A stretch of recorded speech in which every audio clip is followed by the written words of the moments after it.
All right, welcome to the Department of Healthcare Access and Information, or HCI webinar titled HCI CAN 1-7-153 Non-Material Alterations. During this presentation, we will go over changes to projects under HCI jurisdiction that do not materially alter the approved work, also known as non-material alterations, or NMAs.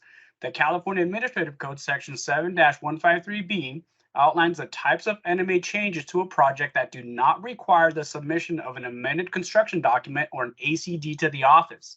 Today, we're going to be going over changes to the approved work, 8 types of NMAs, purpose, signatures, concurrence, tips for NMAs, and much, much more.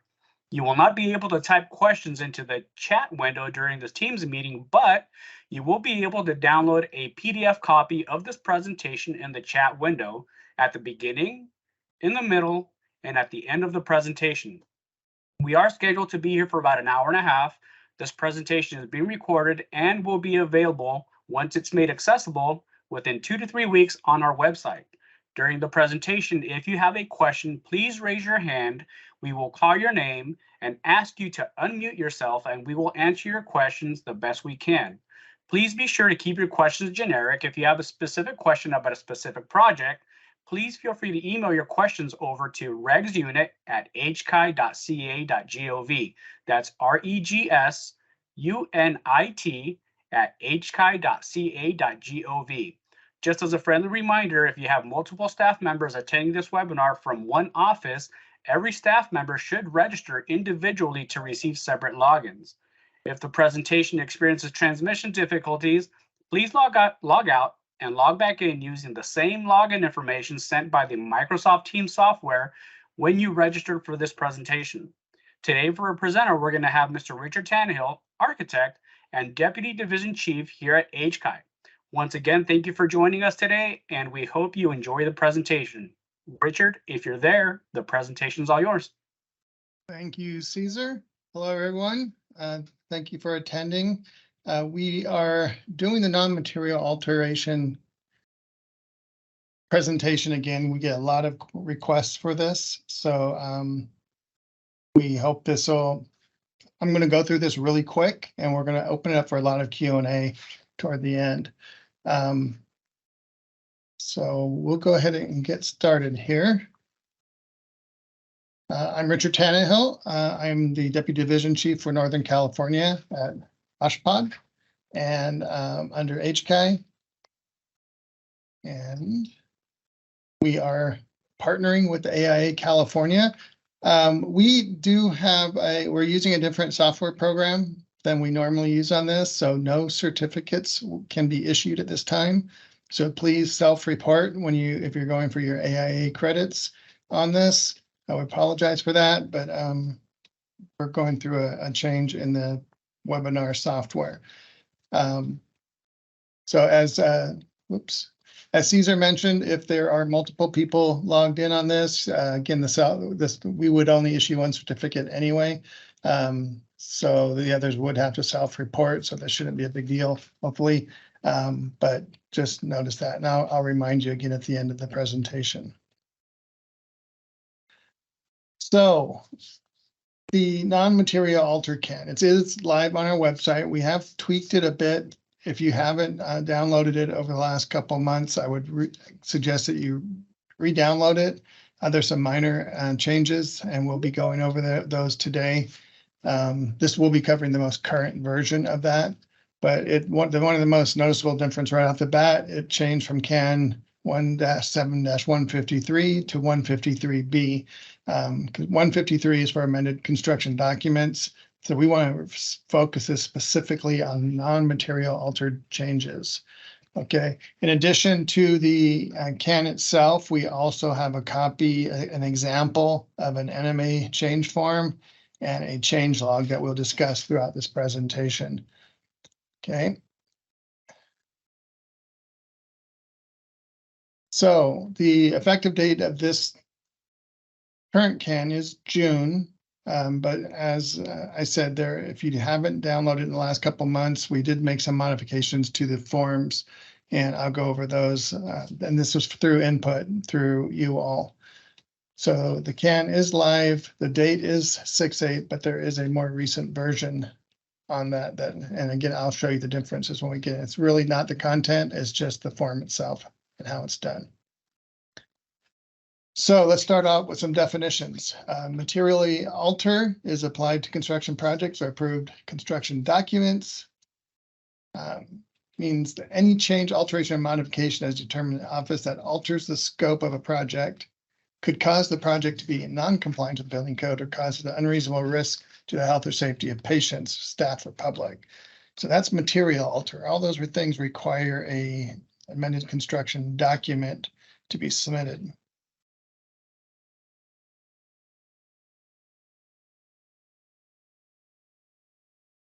So changes in the work should be executed for substantial conformance with the construction documents. Again, any change made to these must be done by amended construction document or ACD. Only changes that materially alter the work need to be submitted for review. So what we've done is we've recognized that there are certain changes that do not materially alter the work but are needed for the construction process. So that's where we get into the non-material altered work. And this does not require a submission of an ACD to the office. So for clarification, so there are 8 items that need to be identified for a reason that the change is non-material. There's 8 items that basically tell you if it's non-material or not. So I'm going to go over through each of those 8 items. Like I said, I'll go through this really quick. Don't have a whole lot of slides here. This is important, and then we'll get into questions and answers. So the first item that to qualify as an NMA is a clarification and interpretation of plans and specifications by the responsible design professional. Now this is kind of set up is the first part of the item is what the NMA is, and the note is typically what it's not. So if calculations by the structural engineer in responsible charge or the delegated construction engineer are necessary to determine structural and non-structural adequacy, an ACD or amended construction document submittal must be made to the office for review. So any calcs required for the change would disqualify it as a NMA. So item 2 is the construction means and method. If it's specifically for construction means and methods, it qualifies as an NMA. But temporary construction under the note here, such as temporary exiting, air handlers, temporary bulk oxygen tanks, etc. Basically anything that requires construction to meet that construction means of methods that needs to be added to the project would be required to be submitted as an ACD. Item 3 is a substitution of equipment, products, or materials. When substituted, they must be code compliant and perform the same function as the equipment or product or material that it is replacing. It must not increase the mechanical or electrical loads on the building system and must not increase the loads of the lateral gravity load structural frame members. Okay, so the note here says that changing from one type of equipment, product, material to another, such as changing from a drilled in concrete anchor to a concrete screw anchor, or changing the top of wall fire resistive materials are not considered substitutions because they're actually changing the design of the detail. So they would be required to be an ACD. Again, if calculations are required, it would also disqualify it as an NMA. Number 4 is new details that are based on other approved details in whole or in part, including reference standards and pre-approved details. Reference to the approved detail must be shown. This was actually a hard one to meet because they have to be pretty similar to say this is based on this other approved detail. And to be honest, we've seen very few of these in real life be submitted that meet this requirement. So just note that if you're basing it on another detail, you have to have it has to be pretty closely related where you can look at it and say, yeah, it's the same basic detail, it's just being applied in a little bit different situation. So item 5 is for final routing configuration of ducts, conduits, and pipes. Typically, these are showed diagrammatically on plans with one lines or however it's shown.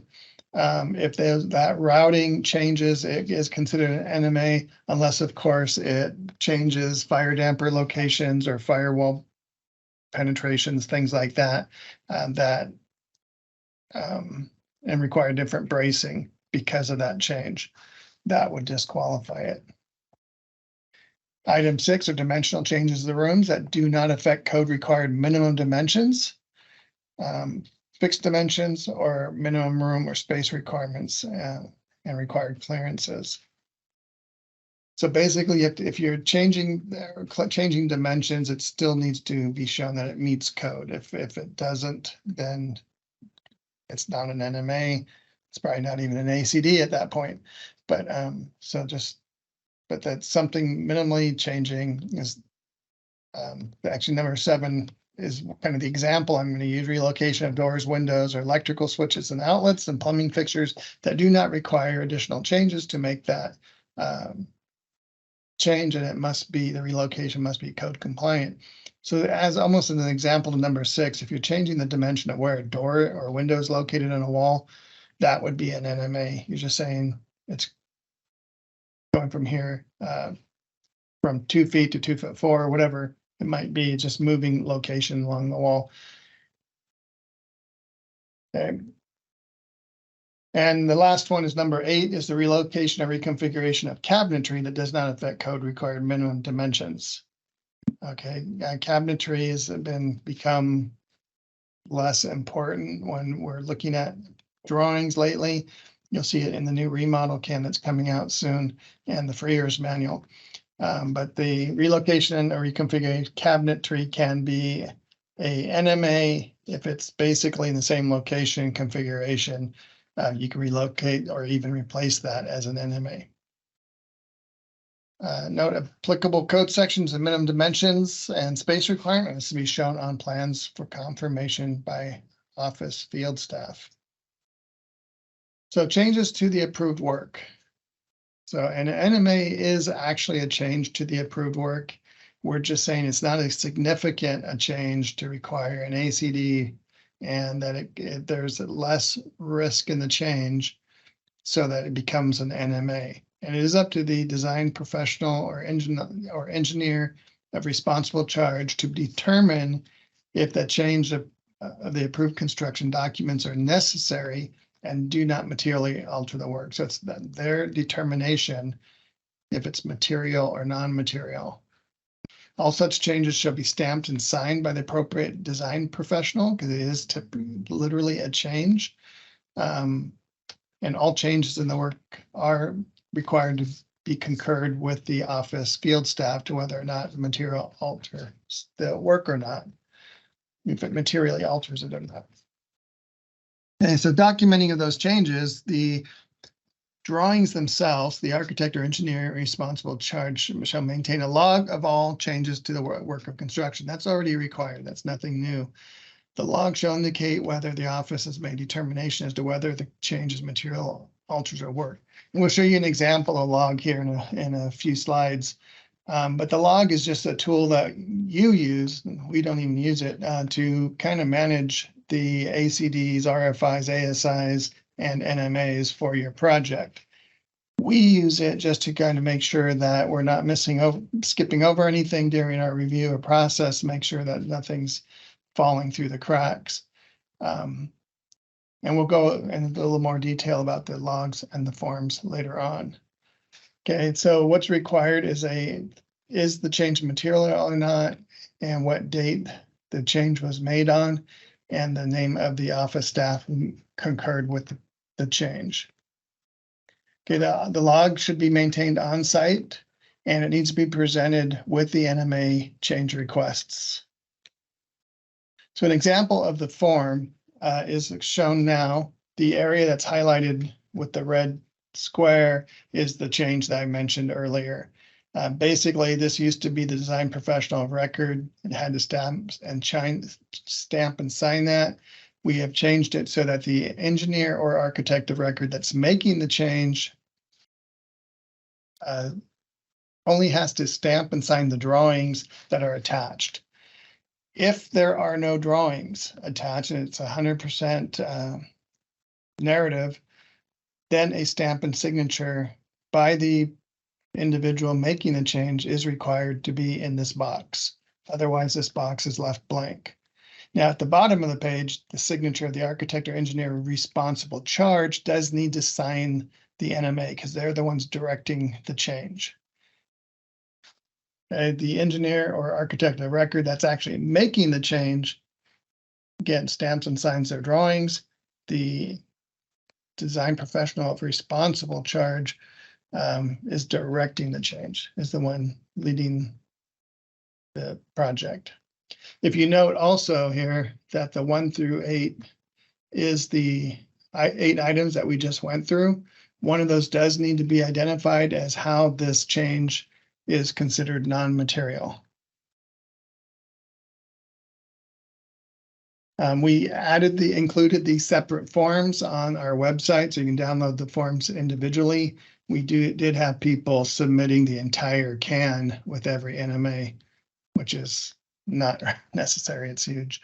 So please download the separate forms and submit those with your NMA or your log. You do not need to resubmit the entire can, just the NMA form with each change.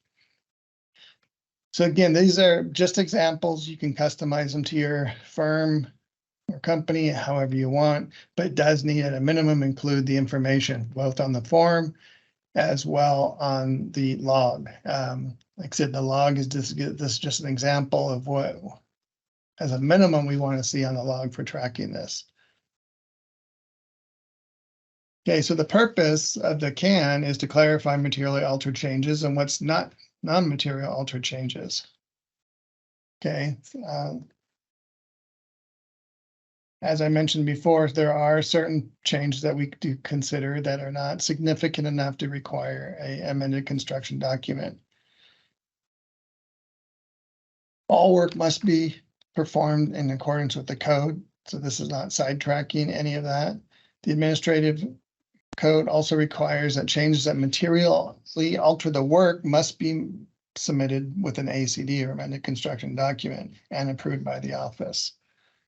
Okay, these, as I mentioned earlier, alter the scope of the project, could cause the project to be in non-compliance with the building code or causes unreasonable risk to the health and safety of staff or patient staff or public.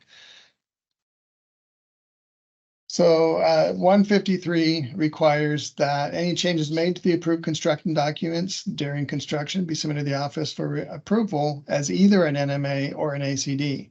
An NMA does not mean you just get to do whatever you want with it. It still needs to be submitted and concurred with. The difference here is the NMA. This says the NMA or an ACD prior to the installation of work. That prior to the installation of work is just for the ACD. The office determines that it does not affect code. Then the NMA may be rejected and it would be required to be resubmitted as an ACD. If that is the case, and I would try to avoid that happening, so use your best judgment when making the determination of an NMA versus ACD, because if it is done as an NMA and the work progresses and is installed and the detail is wrong, or when it is finally reviewed as an ACD, it can cause problems with either verifying the work was installed correctly or may have to be corrected. So the idea of this CAN is to help determine that and clarify the difference between what would be considered material or non-material. And remember, if you're not sure, you can always ask us. Okay, so just go through a couple interpretations. An NMA are changes that do not materially alter the approved work. An amended construction document or ACD are contractual documents between the owners, designers, and the builders that do materially alter the work. Therefore, we will only review changes that materially alter the work in the form of an ACD. And again, NMAs does not mean we do not review or we do not look at them, but we do not approve them. We only concur with that they are an NMA. So stamping and signing is basically the same as when you submit drawings or any ACD. The drawings for an NMA do have to be stamped and signed by the engineer or architect making the change. Okay. And it also, by signing the NMA form, they're representing that the NMA will not cause the project to be in non-compliance with the building code or cause unreasonable risk to health, safety of patients, staff, or public. Okay, the change log is just a tool for monitoring changes to the project. Can be used as a narrative, or it can be used to track any type of change that you're doing. It's your tool to be used. We do ask that this be submitted with NMA changes, just again, so we can monitor, if something else is being changed that needs to be looked at, that may affect the same item. So all changes in the work are subject to concurrence by OSHPD field staff as to whether the change is materially or non-material. Okay, the architect or engineer responsible charge shall maintain the change log and identify if it's either materially altering or not on that log. The idea behind the log in the form is if there's enough information on the log to show that it is very minor, like moving door over 4 inches, something like that, we can actually approve it just through the log itself, but we do still need the form to show that approval. Again, even with the form, if it's simple enough that the narrative can explain it, our staff may not even need to go to the drawings to see that. The drawings are definitely useful and helpful, but the idea of an NMA being an NMA is that it's very minor in scope and complexity, so that there is also very little risk if there is a mistake made of that. So concurrence with the NMA should be determined by review by the using the form, as I mentioned. And you must have a form with each NMA request. The form shall have details such as references to narratives and/or sketches or drawings if needed that offer enough definition for the office staff to review and concur with the change in the time limits noted, which is actually 5 minutes. We'll look at that in a second. The change log shall be made by the design professional of record and accompany the change form when submitting the NMA. Okay, an NMA can be concurred by review of the change log if enough information is presented. That's what I was just talking about. If you have enough information to make it real clear, this is a very simple change, it should be signed off and moved on. Okay. A rejection or non-concurrence of an NMA requires that it be submitted as an ACD for review. And we do not plan review or do any code analysis of NMA documents, and concurrence is determined by the field staff based on the information provided by the design professional record. So even something that would typically qualify as an NMA, if there's not enough information shown to convince our staff that it's there, if they're having questions, it's probably going to get kicked back and have to be reviewed as an ACD. Concurrence will only be shown on the NMA form itself. We do nothing with the log. We don't sign the log. We don't approve the log. But the form will be returned to you with probably with the concurrent stamp or a date and signature of our staff, and that's your record that the change has been accepted. When submitting documents for an NMA concurrence, please include the following. First, we must have a unique NMA identification number on it. Again, as everyone knows, or should know, the OSHPD number goes on everything. But if you're submitting an RFI or an ASI that was determined to be a non-material change, it must have a unique NMA number on there. Typically, it'll be sequential, and if you don't need to redraw the detail, you don't need to put it on a different document. Just put NMA number 5 or whatever, however you're identifying it, on that sheet somewhere to show that's unique. Okay, again, as mentioned, the stamp and signature from the architect engineer making the change of the drawings. and an adequate description of the NMA should be on the form. Again, the idea is not to even get to the drawings, just to be able to read something and say, yeah, this is not a material change. Okay, all reference documents shall be listed in the change form. So as required to make a determination. An example of this is you might be submitting a single 8.5 by 11 showing a wall change, moving it 4 inches over. It's not affecting anything code-wise or egress-wise, but it might occur on 10, 20 different sheets within your set. All we need is the one detail showing the change. We will, once we concur with that, you will cloud it and tag it, delta it as an NMA number 5 throughout the set to reference that change.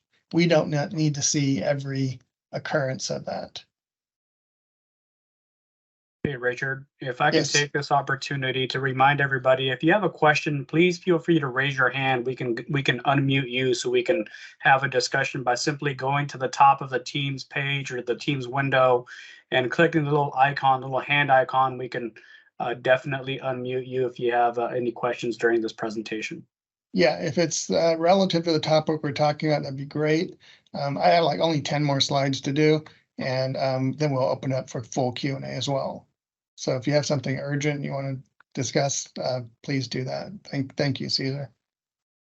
Okay, you must reference at least one of the 8 items that we looked at earlier on the NMA form.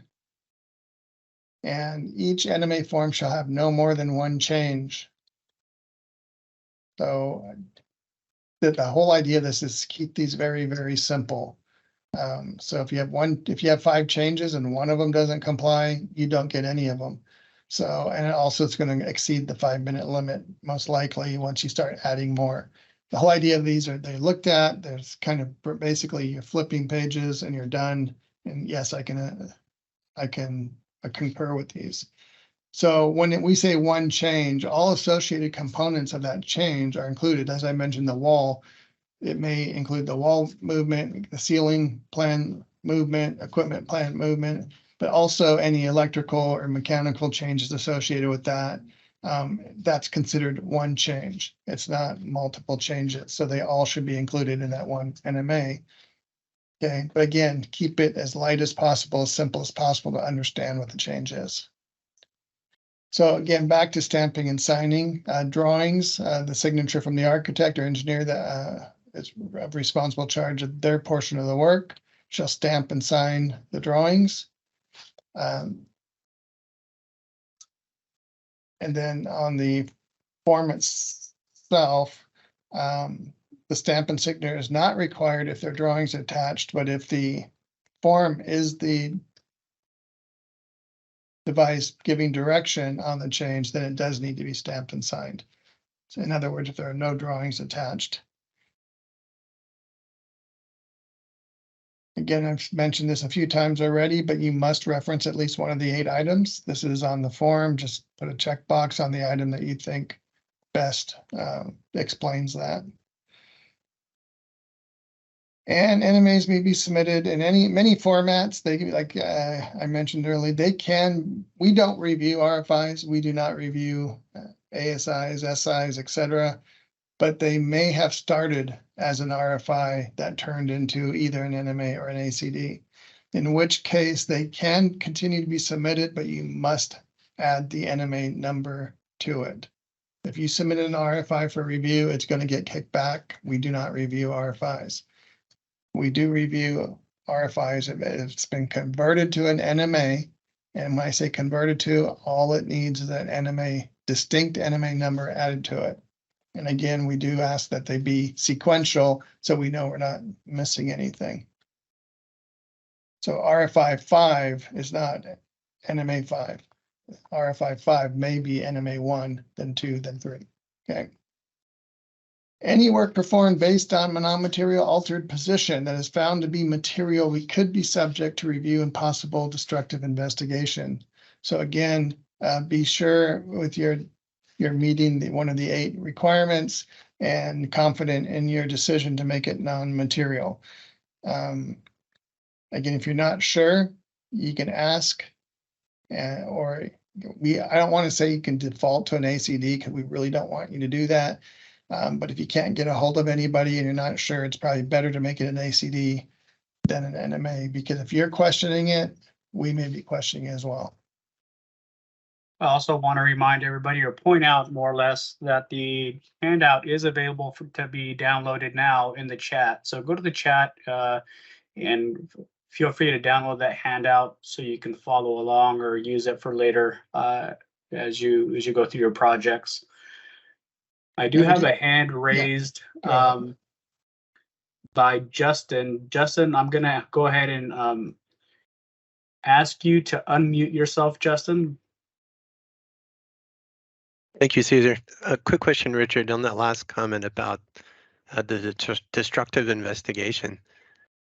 Are we required to have concurrence from the HKI field staff for an NMA prior to installing the work? No. So if you, basically that is in there because we've actually have had people just make everything NMAs just to keep the work going. Or the architect or the design professional is being coerced by a contractor to make it an NMA so they can keep the work going. We don't want to put anybody in that situation. So if something is significant and is buried in a wall or something that was found once they received concurrence that it was rejected as an NMA and could be an ACD. Again, if there are no photos, if there's no IOR inspection, there is the possibility that it be removed. Again, it doesn't happen a lot, but it's kind of there to make sure that you have some confidence that the NMA is actually an NMA. And that's why we're encouraging, if you're not sure, ask the question first. And secondly is do it as an ACD, because we rather it be fully reviewed than move ahead and something's wrong. Does that make sense? It does. Thank you. Okay, thank you. So during the office field concurrence of NMAs, our office representative determines that the DPR has repeatedly not followed this directions, just as I was talking about. If this becomes a habitual thing that NMAs are being submitted as, or ACDs are being submitted as NMAs, basically, I'll call it a privilege to proceed with work at risk can be revoked on that project. And Richard, we do have another hand raised. Sure, go ahead. Keith, I see you have your hand raised. I'm going to go ahead and ask you to unmute yourself, Keith. All right. Thank you. In regards to the previous question, if there's confidence that the adjustments being made are an NMA and the work is performed and it's determined that it's not an NMA, understanding the risk that some destructive exploration might need to be had, or certainly go back and validate records of inspection that happened when that was placed. Would the project be written up at that point while they're in that limbo period of getting the ACD approved?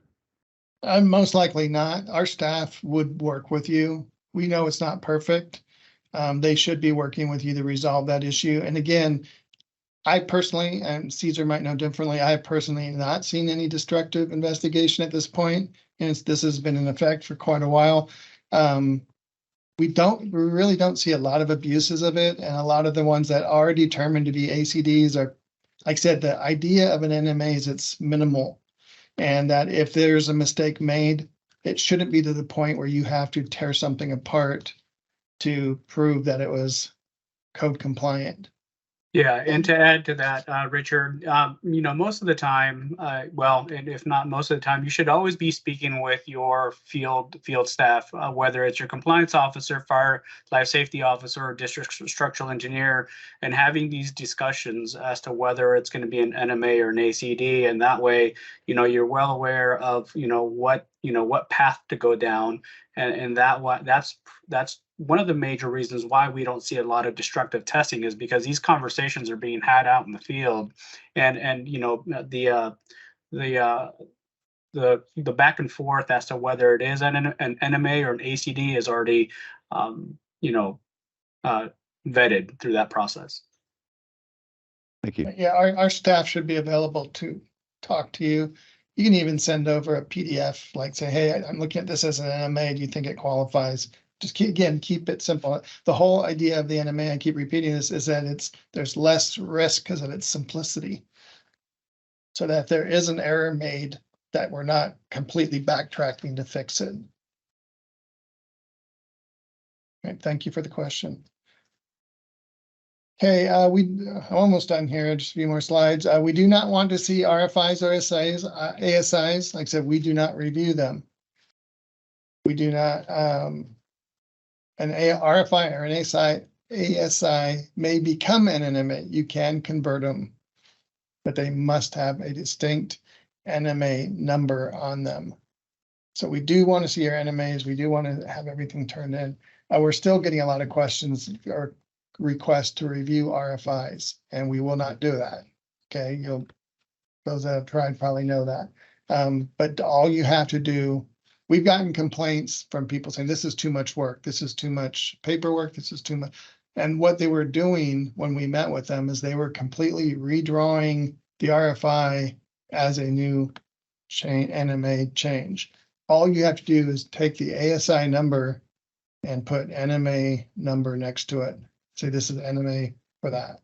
Okay, again, the idea is this is very simple. It does not need to be pretty. I don't care if it's on a paper napkin drawn with the NMA number 5 on there. That should be, it has to be stamped and signed, but it should be sufficient to explain what you're trying to do. Keep it very simple. In the CAN, there's a lot of pages of examples. I would encourage you to kind of peruse through them and look at them. We have both what is considered non-material as well as what is would be considered material for each of the disciplines. Okay, we're not going to go through any of these today. They're just examples that are shown. From what I understand, they're very helpful, but this is more about the process. When submitting an ACD and documenting NMAs, do not include new NMAs in an ACD. Once an NMA is concurred with, we don't want to see it anymore. It's done. It's concurred with.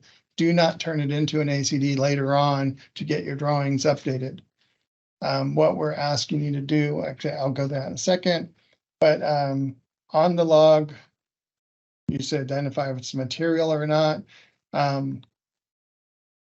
Again, do not convert an NMA into an ACD.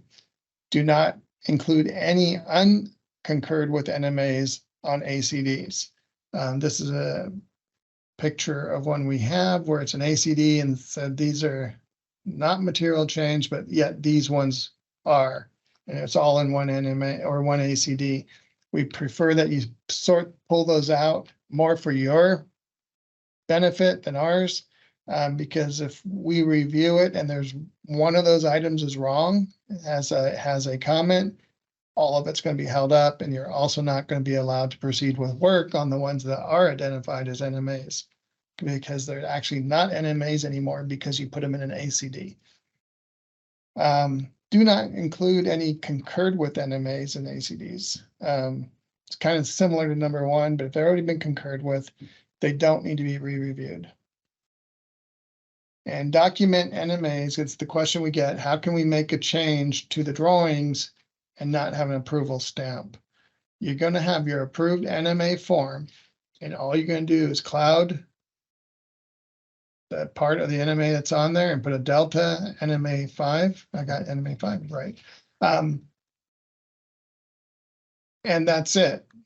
If you do have to replace the sheet later on, all we expect to see is the delta with NMA 5 at that location. Your change will be shown, but your cloud will go away. The NMA 5, just like if you're documenting an RFI or an ASI on a set of plans, you do not need to replace the sheet. And once it does, the delta lives on, the clouds go away. Okay, couple tips to go through and I'll be done. Concurrence will generally be no more than 5 minutes for each NMA. Again, we're trying to keep it simple. Each NMA evaluation will be accepted or denied by the field staff if it does not involve any iterations of back and forth interaction. In other words, keep it simple. If they have to kick it back and say, we need more information, or if, make these changes, it's probably going to end up being ACD because you've exceeded the simplicity factor, if you will. If something is non-material, then this is a question we got just a few weeks ago. If something is non-material, then what does the review time have to do with it? A bigger non-material change or clarification is suddenly material. Actually, yes, because at the time it takes to review it, once it gets bigger and more complicated, even though it was originally considered met one of the number of the 8 items, now it's taking our staff time to review it, and it's going to have to go to the office for review or be scheduled as a separate ACD review. So along the same lines, Richard, if there are calculations that need to be reviewed as part of the NMA, would you consider that as an NMA or more likely an ACD? Calculations disqualify it as an NMA. Again, it has to be simple, reviewed in 5 minutes. The idea of this is to keep things moving. So that's why we ask for single NMAs, for 1 change per NMA, because I can look at 10 of them and approve all 10 at once, or I can approve 9 of the 10.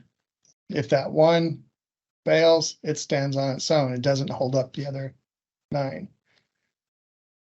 So if you want to take advantage of the NMA process, the change must be simple enough to review expediently. Otherwise, even though in concept the change may seem non-material, the effort to review it may be complex. So it's going to kick it out. If it is debated, if it's an ACD or an NMA, it is an ACD. If you have to debate it, again, it should be simple enough clear enough to know this is an NMA. It meets the category.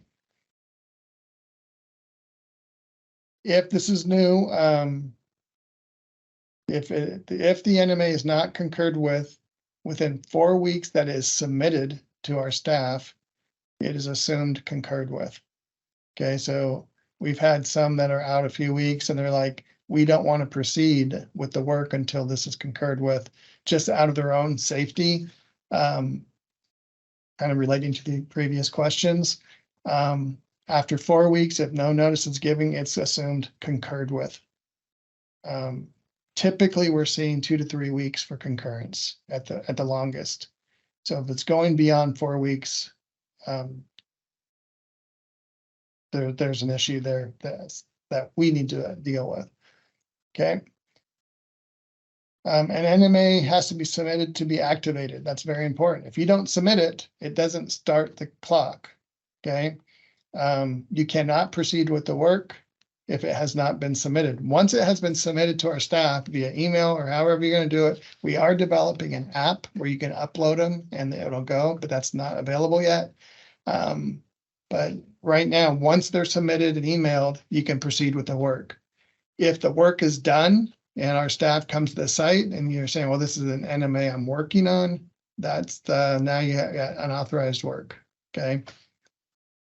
Be Richard, very clear on that. Yes, sir. we do have a hand raised. Yana, I'm going to go ahead and ask you to unmute yourself so we can hear from you. Yeah, thank you. I wanted to go back to the not concurred within 4 weeks comment. Then it's assumed concurred. So if we receive no response from a field staff, what becomes our proof of that NMA's concurrence? Is it simply the old email without a response to it? And then do we also update our change log or our NMA log to state that the item was technically signed off on that drop dead date of 4 weeks after? Yes, yes, and yes. Yeah, your email of the submittal. Again, it doesn't hurt to follow up after a week or two to make sure they received it. But if it's not concurred with within 4 weeks, it is assumed concurred. Yeah, and you would just make annotation, no response received on submittal. But again, we want to kind of make sure that that has been received. But that's again, this is very new. So that's a good question. But yeah, you would just annotate it and have a copy of the email that you did submit it and it wasn't concurred with or no response was received, basically. when we have had this, we've actually been told some of them were 10 months out. Once we looked into it, that wasn't the case. And in one case, they were never submitted by one of the staff members. They were just told that it was submitted. So that's where the email comes in. Proof of submittal would be beneficial, yes. Right, and I Okay. believe we have one more hand raised. Let me get there. Mr. Richard George, I believe, has his hand raised. Is a question? Yeah. Maybe Uh, more of a contribution to the presentation. So Richard, let me get there real quick.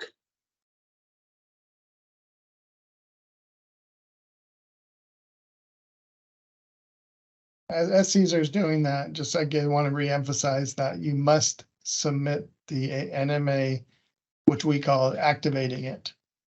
So that's the date that it goes active. Like I said, we haven't had huge issues with these being late, but y'all may be having different experiences from what I'm hearing, but that's the idea. Do we have Richard on?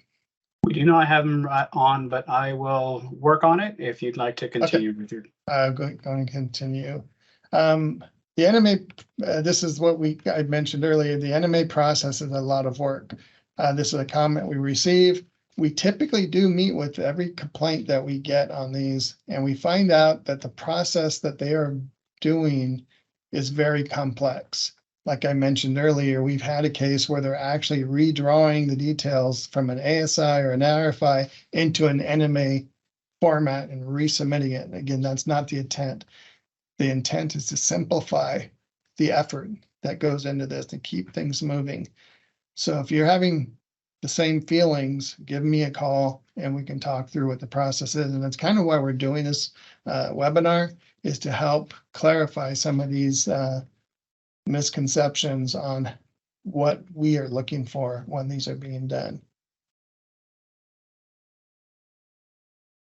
Like I said, the teams that are submitting are doing way more work than needed.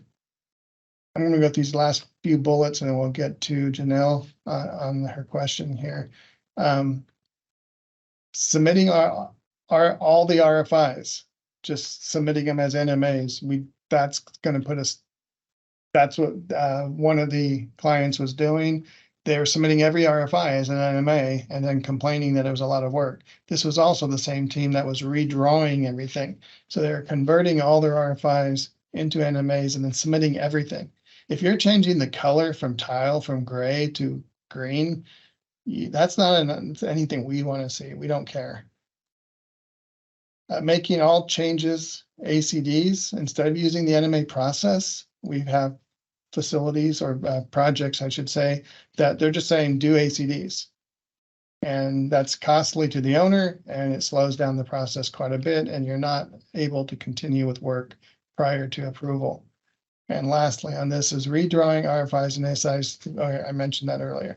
So we'll go ahead with the questions. Yeah, I see I have Janelle. I'm going to go ahead and ask you to unmute yourself, Janelle. Thank you, Caesar. Thank you, Richard. Yes, we have a situation sometimes where a field staff member often does not have time in his visit to make it through the big agendas that he ends up with. So what is the mechanism to trigger the submittal of the NMA itself? Is it when it is presented or is it when it's emailed so you don't get a chance to present? Thank you. The trigger is when you submit it. If they're not able to, most NMAs, and Caesar, correct me if I'm wrong, most NMAs that I know of are being reviewed remotely. Usually when staff or somewhere else, they'll go through the NMA process and approve them, return them to you. What we're trying to do, because it actually does take a lot of time when an NMA is submitted with email, they have to download it, they have to stamp it in like a PDF form, they have to flatten it, re-upload it to this, and save it, re-upload it and send it back. We're trying, like I mentioned earlier, we're trying to develop an app where they can just open it up, look at it, concur with it, and it shoots it back. So we're trying to simplify that process for them. But once you submit the NMA, that triggers your ability to continue with work. Yeah, that's right. But again, we fall back on the conversations that happen with field staff, right? Making sure that the conversation is first had with the field staff, whether it's in an email, whether it's in a phone call, and then the actual form is submitted. So it could be that you reach a conclusion or a concurrence verbally with the field staff, and then you follow up with the NMA, and at that point it should be no more than 5 minutes to concur. And Richard is right. There's a lot of work that goes into it, making sure they're stamped and making sure it's in proper format, et cetera, et cetera. So, I'll fall back on making sure that you have that open line of communication with field staff. So that way they're aware once they're coming to the site, what's going to be expected of them so they can adjust their time accordingly. Janelle, Right, I just want to follow up on that a little bit, is that when they do have an agenda when they come to the site, or at least they should have one presented to them, what wants to be looked at first. NMAs typically take a lower priority, again, because of the less risk, lower complexity type of stuff, and they may have time to review it there, in which case I would encourage you to sit down with them and flip through the pages with them and explain it. It'll get done a lot faster than them trying to figure out which one each one is about. The second thing is they may say, I don't have time to do it here. I'm going to take it with me. Again, you should have these emailed to them prior to that review anyway. Right. Anything you do with the staff on site for ACD reviews must be uploaded. You must get their permission ahead of time to have the time to review it. Go ahead, Caesar. Yes, and we do have, absolutely right. We do have another hand raised from Yana. I'm going to go ahead and ask you to unmute yourself, Yana. Thank you. I had another follow-up question in regards to the 4-week concurrence. I checked the most recent CAN, and it seems like this is not explicitly in writing, the 4-week rule. And we can foresee some of our IORs taking issue with this rule if it's not, quote unquote, official. So seeing as the only written proof is here in this webinar, will this be elsewhere within HCI documents in writing? Yeah, the CAN will be is being updated. Okay, thank you. Reflect that. Yes. Thank you. All right, we do have a hand raised from Justin. I'm going to go ahead and ask you to unmute yourself, Justin. Richard, can I try a workflow on you and see if it's meeting the requirements? So once the design professional has determined it's NMA, then they need to activate the NMA in some way. At that point, the NMA is actionable. We can install the work once it's been activated. The activation right now is via email or personally handing it to them. I like to say to email it anyway, because that, as someone mentioned earlier, that's your proof that it was submitted. Go on.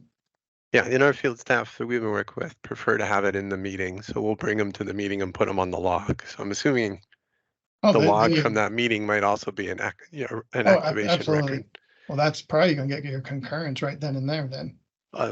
And hopefully so. Is there an expectation then that the field officers will review every NMA for concurrence?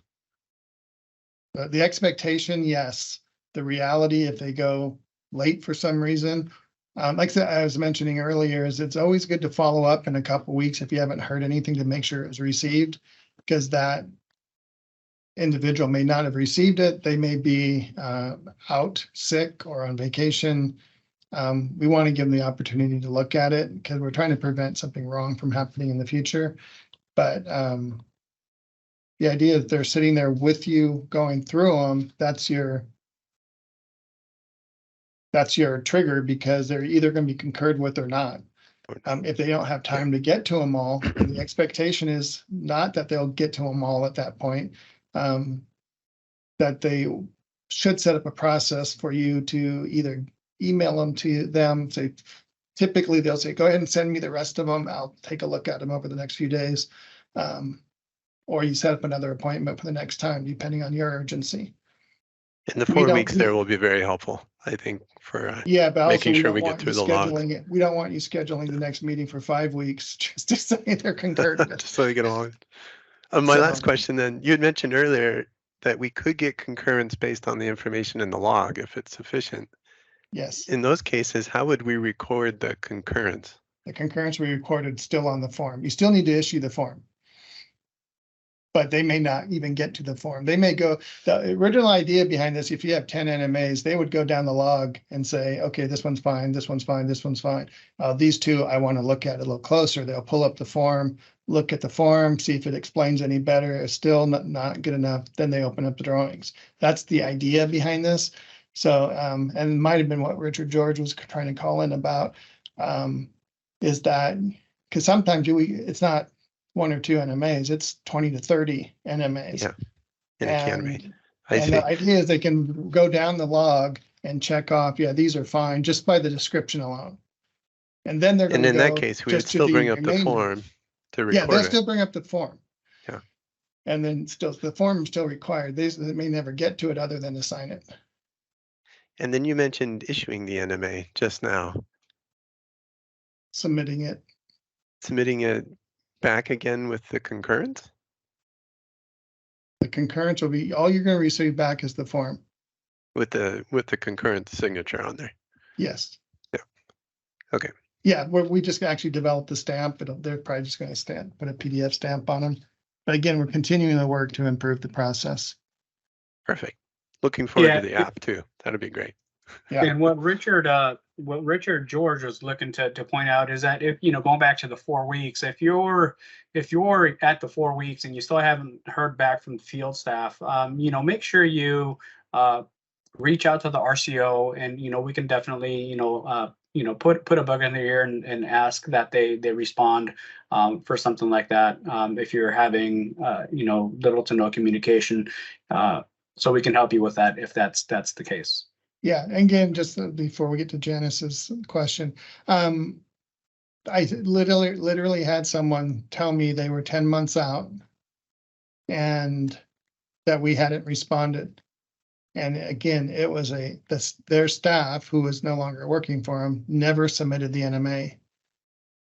So they're under the assumption this was sitting there for 10 months and they were waiting for it. And they're calling me saying, we're kind of nervous about this being so far out. We haven't heard anything. And that's why what Caesar's saying is reach out to the RCOs or even your compliance officer, make sure they received it. Because, that's a real world example of just 2 months ago that, their staff never even submitted it. And they had no idea it was never submitted, but yet they were waiting for it. So in that case, you're waiting for 4 weeks out and you're gonna tell them, well, you didn't respond in time, but yet we have no record of it ever being submitted. Now you have a problem. Go ahead, Right. Janice. Go ahead, Janice, and unmute yourself. Hi, I had a question. Does work need to stop if an NMA is rejected and they're required to be an ACD? I would say yes. Then you fall into the same requirements of the ACD. Work doesn't proceed until approved. Thank you. And again, that goes back to, we want you to be confident in your decision if it's an NMA or ACD. And if you're not sure, submit an ACD because it's less timely. So you want to make sure you have it on the schedule. And also, I forgot what I was going to say. We just need to make sure that we're not going beyond the complexity and causing problems later on. Great. It's okay. I have like 2 more slides. Can I go through these and then we can go strictly to Q&A? Yeah, we do have Richard George on if Okay. we'd like to take his comment real quick. Richard, if you're there, go ahead and unmute yourself. Sure, thanks, Caesar. So you touched on it just now, Mr. Tannehill, the following up with field staff and, reaching out to the RCO if needed, if you're not getting a response. It's important that we know that our staff is being responsive to the project's needs. And the other thing I'd like to clarify too is we've had several discussion about, issued, submitted, activated, et cetera. So the thing that we really are pushing out there is that the design team needs to issue the NMA for the work to proceed, right? Too often we have stories of, I'll issue the NMA next Wednesday, but they're going to do the work today. Well, the NMA needs to be issued for the work to proceed. And issued means submitted to field staff so that there's a record of that NMA actually being issued, because the IORs, they can't inspect against the document that hasn't been issued. They can't Or not speculatively, exist. or it doesn't exist, right? In our minds, it doesn't exist because it hasn't been issued. So that work, if it's being done and a contractor and a design team are having those conversations of, well, I'll get to that NMA next Tuesday, but here's an email saying that you can go ahead with the work and that I'm going to issue an NMA next week. That is not an NMA being issued. An NMA being issued is the change form. It's being issued to the project team and to our field staff on a date, then the work can proceed. If work proceeds prior to the NMA, it's work that's non-compliant, and the IORs should be issuing deviation notices. Thank you. Thank you, Richard. Great, thank you, We Richard. can go ahead, Enrique, Enrique, I real see. quick. you want to do Enrique real quick? Yeah. Yeah. Enrique, I'm going to go ahead and ask you to unmute yourself, Enrique. Thanks, Caesar. Hey, just food for thought. When you guys are submitting these NMAs, if we could submit them in different email chains, because if you use the same email chain and the NMA number is very similar, you looked at it and you're like, oh, we've addressed that, we've talked about that, and you move on. But in the back of that email chain, right, there's another NMA that came in like the next day and you don't notice it. And that's something that I've done. So just to help differentiate the different multiple NMAs that come through, if they could be submitted in different their own email threads each. Yeah, good point. And for those who don't know, Enrique's with us with Oshpod. Oh, sorry. That's right. No, that's a good point. I would expect that they be submitted individually. When we say submit them singularly, that's what we mean. Submit them independently of each other as well. So thank you. Okay, I'm going to go through the rest of the final couple slides here, and they're just more pointers and tips. So a lot of it's repetitive, but we'll get in the Q&A for the remainder. Okay, first thing you want to do is determine, is it an NMA or an ACD? Prepare the log and the form. The NMA form is required. Provide a description so that the decision can be made based on that description if possible. Avoid the use of miscellaneous. We see this used to come up all the time. Miscellaneous the description of the change, miscellaneous electrical changes. That doesn't tell us anything. We want to know electrical outlet moved over 3 feet in room, whatever, again, something very more clear than that. And an NMA number must be assigned and it must be distinct. Do not relate it to the RFI or ASI number. It should be sequential for NMAs. Use proper industry terminology. We had a project where the contractor called everything RFIs, even if it's NMAs, everything was a RFI. And that's not the case. We want NMAs to be NMAs, RFIs to be RFIs, ASIs to be ASIs. Again, an RFI or an ASI can be converted to an NMA. We want to be using the same terminology. Only one change per NMA, please. Once you get more and one fails, it holds up all of them. And plus it could be no longer simple. 5 minutes for review. A single review may be multiple disciplines. Like I mentioned, if you're moving a door over, which also affects the electrical outlets or something like that, that can all be part of one NMA. Must be a binary decision. If you can't say yes or no to this and you have to explain it, it's probably going to be an ACD. NMAs will be looked at when staff are on site, unless other arrangements are made in advance, kind of what we were just talking about. You can schedule time with our staff when they're on site unless there's other things that have priority, or you can arrange for them to review them remotely. And that does not mean that you can't be involved. You can just get on a phone call or a Teams meeting and go through them. I have found that when you go through them with the staff, it goes a lot faster because you're explaining each one to them rather than picking it up and trying to figure out what is this.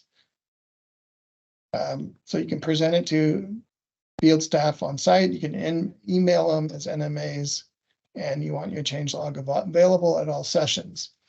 Again, do not convert NMAs into ACDs after concurrence. They will get kicked back, and it may also kick back the ACD that it was, if there was an actual change to that. If there are questions of whether or not is an NMA, ask. Do not be afraid to call our staff. I know this for a fact that some people are afraid that they're bothering them, that they're annoying them, whatever. And I'm, hopefully they're not acting like you're annoying them, but that's what they're there for, is to help get the process done as quickly as possible. Do not abuse the use of NMAs by presenting them an ACD as an NMA. As I mentioned earlier, there could be consequences of losing the privilege to move forward. Because actually, if you look at the building code, there's nothing in the code that allows a non-material alter change to continue with work at risk. We are allowing that, and that can be withdrawn. So that's the end of my presentation. Again, I want to mention that we are partnering with AIA California for those that need AIA credits. And unfortunately, there are no certificates to be issued with this new program. And so you need to self-report. So we'll open it up to questions overall. Thank you very much. Great, thank you, Richard. I do see one hand raised from Keith. I'm going to go ahead and ask you to unmute yourself, Keith. Thank you very much. Great presentation. Appreciate the insight. A few questions relative to just procedure. You were speaking to communication. So first is it possible to, if you have an urgent issue in the field, to submit that NMA initially via email prior to the field visit? Absolutely. I would suggest you do it. Okay, and then at that point, I would suggest you submit all NMAs via email. I don't know if the RCOs will get on me on that. It gives you a record of when you're activating it. That's definitely feeling like our preference as well. I really it was very insightful to kind of walk through that today. And then following up on that, just given the 4-week, being sensitive to that, would this be an appropriate protocol, for an office to adopt? Is that issue the NMA email to submit it, then set a reminder 2 weeks later to give a courtesy reminder to the field staff person that you sent it to kind of just remind them in case it's buried in their email, et cetera. And then at week 3, it would be the point to then reach out to the RCO. Yeah, that'd be great. And then the RCO would be an email or a phone call. Yeah, the thing is that if they don't acknowledge receipt, yeah, definitely at 2 weeks. If you're already having correspondence with them, I mean, yeah. Well, yeah, I'm thinking in terms of lack of response. Is that? Yeah, I would say that's fine. What you're Okay. suggesting, if that was your process, go for it. Again, I found that people are afraid to reach out. They're afraid to make phone calls. They're afraid to talk to us, and that's detrimental. Yeah, I feel there's a perception that if you go to the RCO, it's perceived by the field staff that you're going over their head, and sometimes there's ensuing friction in the field. No, I prefer you reach out to the staff that you're sending it to first, because it may be fire, it may be structural, it depends on what the change is, who you're sending it to. A lot of times they get a heads up it's coming. Hey, we're going to send over 5 NMAs for you to look at. And at that point, you can say, this one's really urgent. Can you look at this one? Perfect. Thank you. Yeah, to kind of go off of that from an RCO standpoint, we're here to help, and we're here to make sure that the project is goes along with as least hiccups as possible. So if you're not if the communication isn't there, and we as RCOs can assist, please reach out to us. But like Richard Tannehill said, first reach out to your field staff, and we can go ahead and definitely kind of assist in that process as well.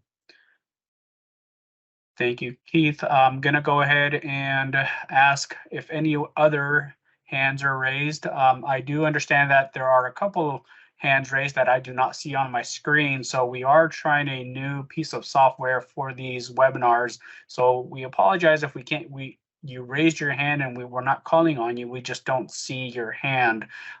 We do have Brittany, which has raised her hand. Brittany, I'm going to go ahead and ask that you unmute yourself, Brittany. Hi, thank you. I appreciate the time you guys have taken to explain this process thoroughly to us. I just have a clarifying question. So the way I understand that you're explaining the submissions of these NMAs to the CEOs is virtually, so we can do that electronically via email to have them review. But with different past experience that I've had with other compliance officers, they mentioned that they prefer to review everything in person. And so what I'm understanding that you're explaining today is that we can virtually across the board submit everything electronically for review. Is that correct? Yes, but I would, if you're talking to your compliance officer and they say, I'm gonna be on site and I want to review in person with you, you're probably gonna have a lot quicker turnaround on that, depending on when you're meeting with them. Again, Okay. if you have something urgent, like Keith was asking earlier, send it to them, say, hey, I know you're coming out next week, but this is really urgent. Can you take a look at it? Again, NMAs in theory should not be urgent Mm-hmm. because in theory, you can do the work. Right. Now, if you're questioning it yourself, yeah, reach out, ask the question, say, hey, we're doing this. Do you think this is an NMA? I will be submitting it, or I need to change it into an ACD. But either way, talk to them. It sounds like you're already having that conversation with them if they're telling you that they would prefer to do it in person. But you can do it via email. And again, I'm kind of saying do it during email, not to annoy them with a bunch of emails, but to have a record of when you submitted it. Yeah, understood. Yeah, I mean, honestly, like I think somebody mentioned before, we would prefer to do it that way because it's easier. I mean, I know their agendas get packed and sometimes we can't even meet with them if we go on site. So it's preferred to do it electronically. So I just want to confirm that that's an appropriate process. Okay. Yeah, but I would also, if your CO prefers to do it then in person and he's going to make time to sit with you, the process is a lot faster when you're doing it in person. Again, they don't have to open it up and try to figure out what it is. You can say, oh, NMA 5s, we're relocating this door. NMA 6, we're moving these electrical outlets. And you can just go through the list and they say, okay, I don't have any questions, and approve them all within 10 minutes. It depends how they Gotcha. work. So just work with them, but if you want a record of it, just tell them we'll be submitting these as emails, just so maybe you can have a advanced look at them, or if nothing else, to make a record of when it was submitted. Okay, great. And Thank you just so so much. you all know, we're doing our field staff meetings next week, and we are going to be doing this as well with them. So they're Okay. hearing the same thing. Okay, perfect. Thank you so Great. much. Thank you, Brittany. We do have more hands raised. Stanley, I see your hand is raised. I'm going to go ahead and ask you to unmute yourself, Stanley.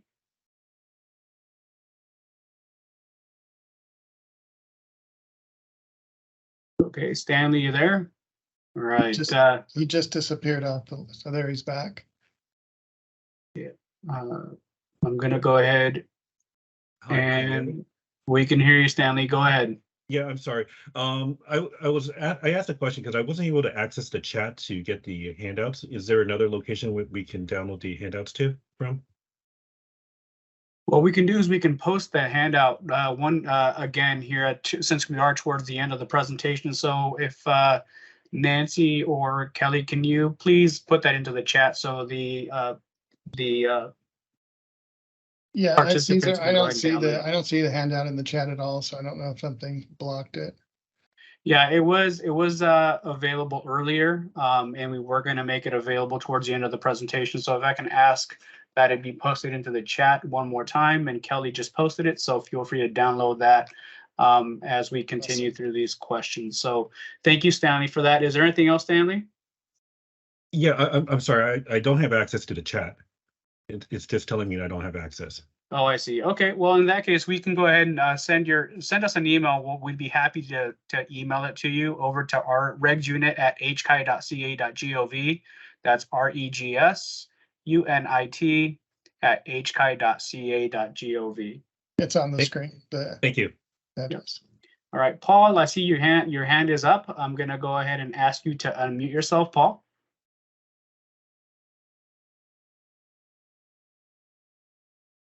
He disappeared as well. All right, Paul, I see you're there. If you're still there, can you unmute yourself? We'd like to hear your question. All right, how about David? David Hall, if you're there, I'm going to go ahead and ask you to unmute yourself. It's weird, every time you call on someone, they disappear.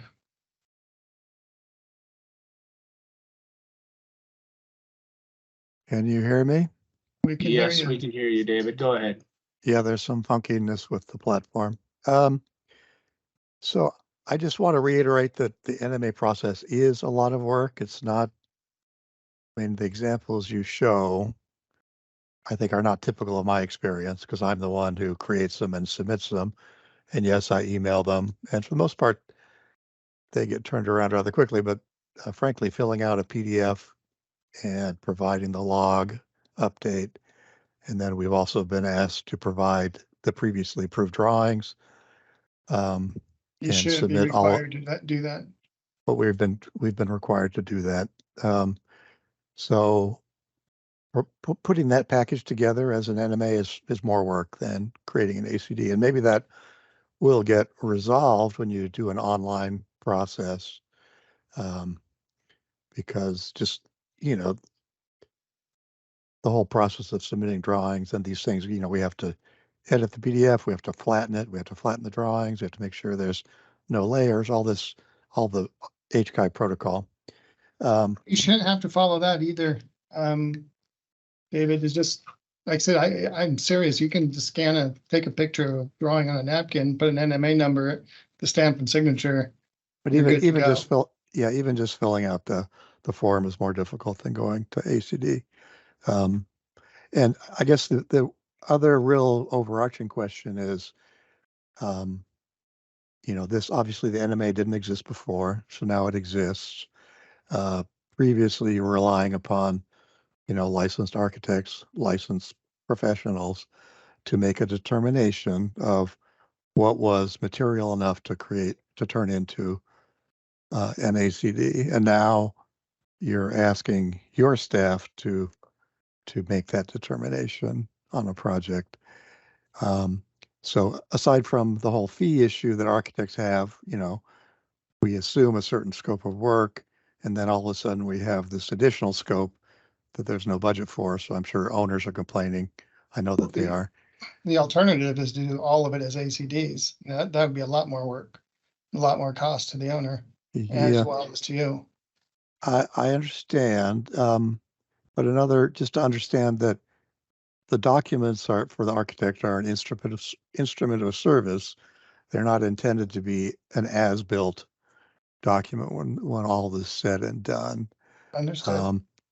And frankly, especially a lot of IORs, I think, are afraid of getting caught in the position of not having an approved document to inspect to, even if the particular change is really non-material. It doesn't even rise to the level of non-material. If we have an IOR that's doing it, they need to call us as well. I'm sure there's a lot of IORs in this presentation right now. So okay, your points are well taken, but I don't mean to make you defensive, but this is the experience that I am having. That, you know, I've been doing this for a long time, and the NMA process, we definitely agree that being able to proceed with the work is a good thing. I mean, I've submitted NMAs that shouldn't have even been an NMA. I have two details on an approved set of drawings as to how to support a shelf. I answer an RFI to the contract, say use this detail. And then the IOR and ACO want it submitted as an NMA. I submit the NMA. The DSE says it's not a shelf, it's a counter. So he wants calculations, and then all of a sudden it's an ACD, and the ACD was to just delete the one detail that we're not using. So that's if you already have an approved detail, that's something I would be calling the RCO about. That's not correct. Yes. So you're either installing a counter or you're installing a shelf that you already have approved details for. It's not even an NMA at that point.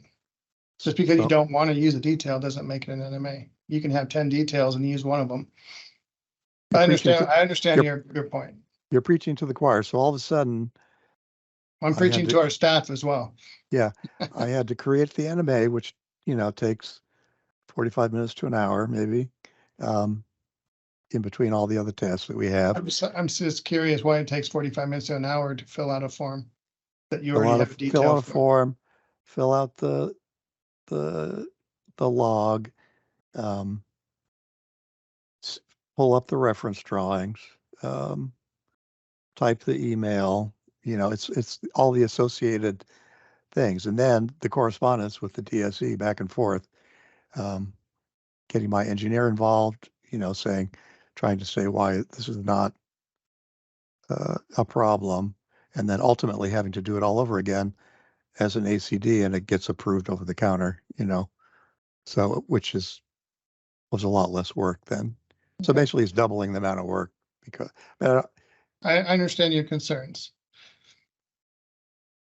so Yeah, maybe, if this is something that, if this is something, David, that you're experiencing more and more of, maybe this is something we can take offline and maybe we can have an offline conversation about that. To be respectful for everybody's time. We do have 9 minutes left in our Thank you. time frame. So, feel free, if you can, please email us over and we can have an Sure. offline discussion about the situations or what you're experiencing out in the field. okay, I appreciate Great. that. Thank you. Thank you, Thanks, David. David. Paul, we see your hand is raised. I'm gonna go ahead and ask you to unmute yourself, Paul. We'd like to hear from you. You just got moved off. I guess. There we go. Can you hear me now? We can We hear got you, you, Paul. Paul. Go Okay. ahead. I think there's a lag in the system, and when you click once and then click again, we get put back on mute. Anyway, first, I represent an owner, and I'll tell you the NMA process works, but for us anyway, it's working like you're describing, and it's saving us a lot of delay in the field. It's helping us solve problems. So thank you very much for this seminar, and thanks for having the NMA process. My question goes back to, I believe it's sheet 17 of the handout, where it says the fourth bullet point, all reference documents shall be listed on a change form and made available as required to make a determination, i.e. additional structural support, updated air balance, electrical calculations, etc. Several times in other slides and in the question and answer, you said if it involves calculations for new supports like bracing, earthquake bracing, seismic bracing, things like that, it's an ACD. Is there something in a fine point I'm missing here? It's basically, we're leaving the option open. We're basically, if you're meeting with your DSE and they're going to review it as an NMA, that's fine. Okay. We're not eliminating, we're just saying that most likely if there's calcs involved, you're going to go over the 5 minutes and it's not going to be accepted. Okay. So it's pretty, again, there's a lot of flexibility in there that we're trying to keep in there. Great. But Thank you very much. Thank you. Thank you Great, for your thank you, comments as Paul. well. Roland, we see you have your hand raised. Could you go ahead and unmute yourself, please?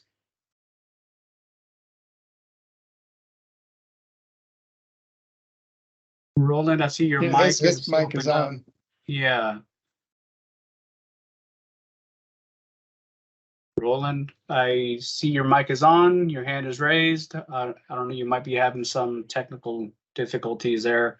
But we'll go ahead and move on to Michael Liu. Go ahead and unmute yourself, Michael. Hi, can you hear me? We can hear you. Thank you. Touching back on the 4 week, I'm assuming that's calendar weeks, not working weeks, or is that working weeks? It's going to be 4 weeks, Monday, or if you submit on Monday, the following Monday is a week. Okay, so like calendar weeks then. And then what happens if the field staff goes on vacation? Is it on the design team to make sure that that is transferred appropriately, or would that be up to the field staff? If you know they're going on vacation, I would talk to them and see how they're going to be handling their workload, because most likely they're going to transfer it to somebody that's going to cover for them. But if you've already sent it, again, just talk to them, let them know what, what are the Okay. expectations? They should be covering for themselves in their absence, making sure that some work is being covered. If they have NMAs piled up, they'll probably pass it on to their replacement while they're gone. They should be doing that. And if you're not getting an answer or you're not getting a response and they're on vacation, contact the RCO. Okay. Again, if Got someone it. mentioned earlier that going to the RCO is going over their head. Going to the RCO is just getting things clarified and moving. It's not looked at as punitive at all, please. Okay. Great. Thank you. Great. We do have 5 minutes left. I want to ask Kelly, would you mind posting that the presentation one more time in the chat for those who do have access to the chat can go ahead and download it. I want to encourage everyone else to access that chat and download the presentation. If you don't have access to the chat and are having difficulty downloading the presentation, please go send us an email over to regsunit@hchi.ca.gov. That's regsunit@hchi.ca.gov. And we'd be more than happy to send you the presentation and even more have a conversation with you about a specific project or a specific issue that you're looking out there and maybe need further clarification on. We'd be happy to have that discussion with you. Richard, anything else you'd like to add? Nope. We're going to try one more time, see if Roland's available. He just Roland, are you there? We see your mic is opened, but we don't hear you. Can you hear me? We can hear you Oh, now. there you go. Somehow I had it on. Okay, my question is very simple. Hopefully it's really good too, Roland. Okay, good. The IOR in our project requested we send in two NMAs, so we did. But it Send the IOR NMAs? It was two R5s that he wanted us to submit an NMA for. So we sent it to him. So my question was, should NMAs be sent through the IOR? He's going to take them to the DSE to review and then let us know what happens. Yeah, I just saw Richard George's hand pop up, so let's let him answer that. So, Roland, we have all kinds of IORs, design teams, contractors, and project managers that,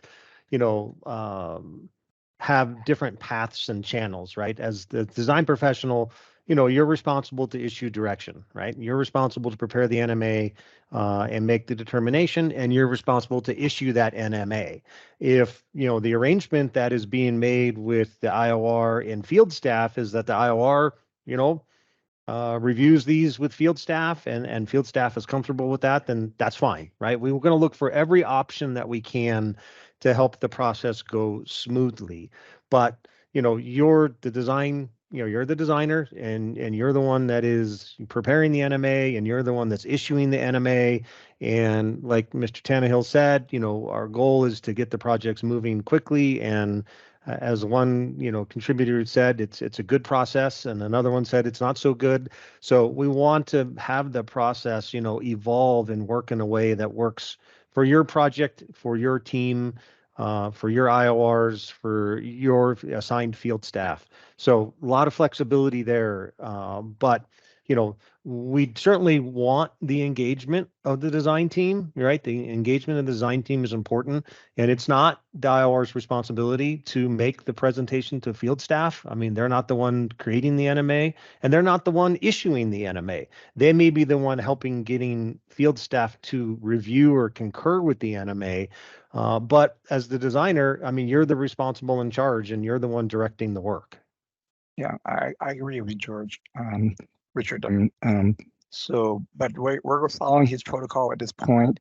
If he requires us to have our structural engineers attend that meeting, then it's fine. But since it's only a 5-minute period that each occurs, our NMA is very minor. It's like anchor bolts at different locations. versus what's on the drawings. Raising a panel, so or lowering a panel, so it doesn't interrupt the installation of the actual panel on the wall. So we think it's not going to be a big issue, but I just want to know, make sure that the protocol is through the IR, but it sounds like we can actually go directly to the DSE or whatever. But we would coordinate that effort with the IR regardless, because he wants to control most of the communications that's with the DSE or whoever it is. So thank you for answering the question. Yeah, thank you, Roland. We're gonna go ahead and one last question from David. David, we see you have your hand up. If you'd like to unmute yourself, go ahead, David. Oh, guys, thanks for the great seminar. Just a real quick question. Is the change order log available? Because I did not see it on the website just by itself. The change log is available. If you look where the NMA is, it should be right below it. Both the form and the NMA are available individually. They're also part of the CAN if you download it, but they are available as, I think it's an Excel file, I believe. Thank you, guys. Great, thank you, All right. David, and thank you Thank all y'all. for participating. Richard, Mr. Tannehill, anything else you'd like to add before we leave? I just want to thank you all for attending. Thank you for the questions. The questions don't have to be in concurrence with us, so if you do have a problem, let us know. Because we're trying to resolve it. Again, this whole idea is to make the process simple. And if you know a way to do that better, then please reach out to us.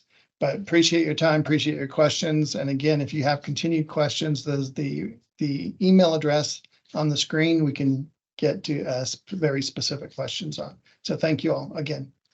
Thank you. And that brings us to the end of our presentation. We hope that you found this presentation helpful.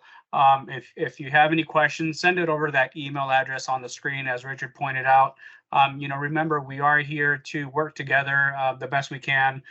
It's been a pleasure being with you here today, and thank you for what you do and doing your part in providing access to safe, quality healthcare environments throughout the state of California. Until next time, we'll see you soon.